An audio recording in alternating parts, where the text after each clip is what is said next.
नमस्कार दोस्तों, अगर आपकी उम्र करीब 40 साल है या फिर आप 45, 50, 60 के हो चुके हैं तो आपके लिए ये वीडियो बेहद जरूरी होने वाला है। आज हम समझेंगे कि जो एसआईआर वेरिफिकेशन चल रहा है उसका आपकी उम्र के लोगों पर क्या असर पड़ेगा और आखिर ऐसे कौन कौन से जरूरी दस्तावेज है जो 40 साल से ऊपर की उम्र वालों को रखना जरूरी होंगे। इसलिए इस वीडियो को बिना स्किप किए ध्यान से देखिए ताकि कोई भी जरूरी जानकारी आपसे छूट न जाए। और चैनल पर नए हो तो कृपया वीडियो को लाइक और शेयर जरूर करें।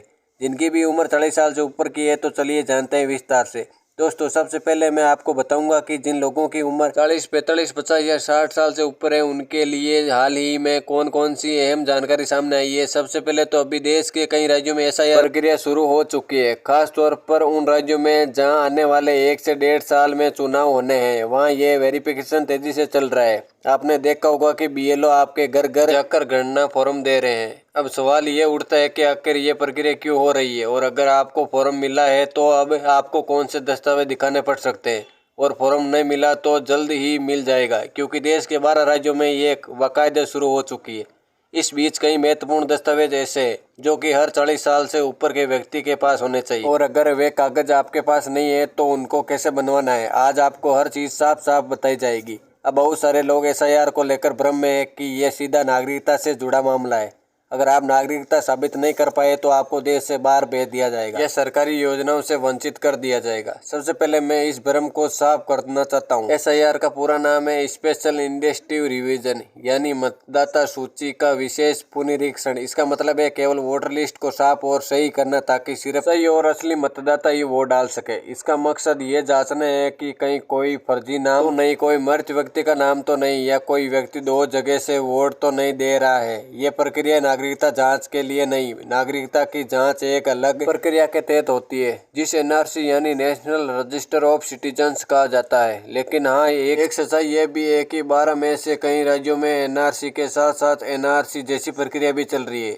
इसलिए मैं आपको वो बात बताने जा रहा हूँ जो बहुत जरूरी है, चाहे एसआईआर हो चाहे एनआरसी। अगर आपके पास कुछ मजबूत और सही दस्तावेज मौजूद है तो आपको घबराने की जरूरत नहीं, बेशर्त आप सच में भारत के नागरिक हो। अगर हम असम की बात करें तो साल 2019 में वहां एनआरसी लागू हुई थी और उस समय करीब 18 लाख लोग ऐसे थे जो ये साबित नहीं कर पाए थे कि जन्म 1987 से पहले भारत में हुआ या वे 1987 से पहले यहाँ रह रहे हैं। यही बात समझने वाली है कि चाहे एसआईआर हो या एनआरसी, एक चीज दोनों में कॉमन है, आपको ये साबित करना होता है कि आप 1987 से पहले भारत में रह रहे थे या आपका जन्म 1987 से पहले हुआ था। इन दोनों शर्तों में से एक भी आप पूरा कर देते हैं तो आप सुरक्षित माने जाते हैं। लेकिन असम में बहुत सारे लोग ये सबूत नहीं दिखा पाए, इसलिए उनका नाम वोटर लिस्ट से हटा दिया गया।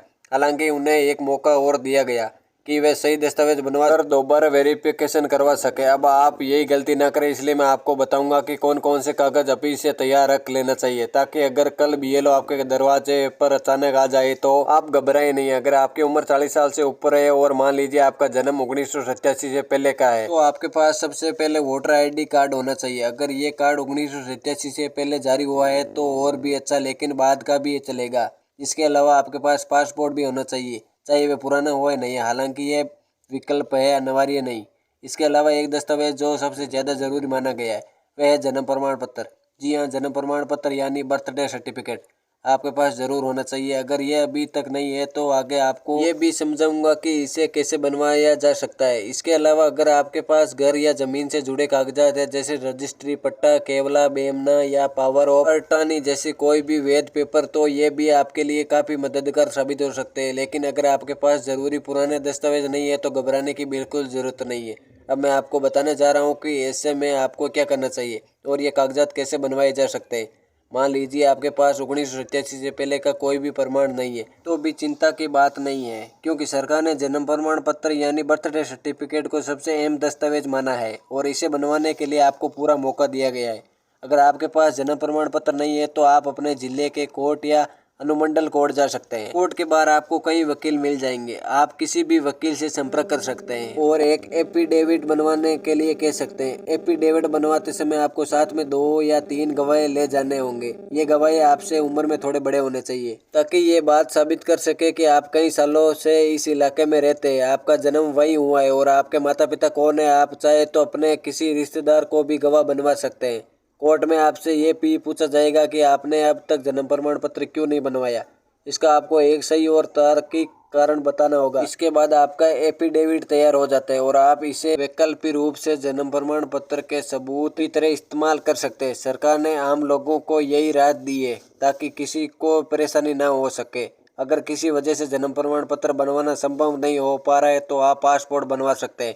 इसके अलावा निवास प्रमाण पत्र, जाति प्रमाण पत्र खास तौर पर SSC, ST या OBC वर्ग के लोगों के लिए भी बनवाया जा सकता है। ये सभी दस्तावेज आपके लिए काफी काम के साबित हो सकते हैं। इन कागजों को तैयार रखना इसलिए जरूरी है क्योंकि अगर आपके राज्य में कभी भी NRC या SIR जैसी प्रक्रिया लागू होती है तो ये डॉक्यूमेंट आपको सुरक्षित रखेंगे। अब बात करते हैं वोटर लिस्ट की। जिन लोगों के माता पिता, दादा दादी या नाम साल 2003 की वोटर लिस्ट में दर्ज है उन्हें आमतौर पर ज्यादा दस्तावेज दिखाने की जरूरत नहीं है। लेकिन जिन लोगों का और उनके माता पिता का नाम उस पुरानी वोटर लिस्ट में नहीं है उन्हें मेन जो दस्तावेज अभी बताए उनमें से कोई ना कोई BLO को दिखाना जरूरी पड़ सकता है। इसलिए जिनकी उम्र 40 साल से ऊपर हो चुकी है उनके लिए सबसे सही सलाह यही है कि अभी से अपने सारे जरूरी दस्तावेज तैयार करके रखें, चाहे SIR हो या NRC जैसी कोई भी प्रक्रिया। अगर आपके पास ये कागजात सही तरीके से मौजूद है तो आपको डरने की कोई जरूरत नहीं है। एक और जरूरी बात मैं आपसे कहना चाहूंगा, किसी भी दलाल या बेचौलिया के चक्कर में बिल्कुल मत पड़िए। जल्दबाजी में फर्जी या गलत तरीके से कोई भी कागज मत बनवाइए। अगर आपका सही जन्म प्रमाण पत्र पासपोर्ट बन सकता है तो वही बनवाइए।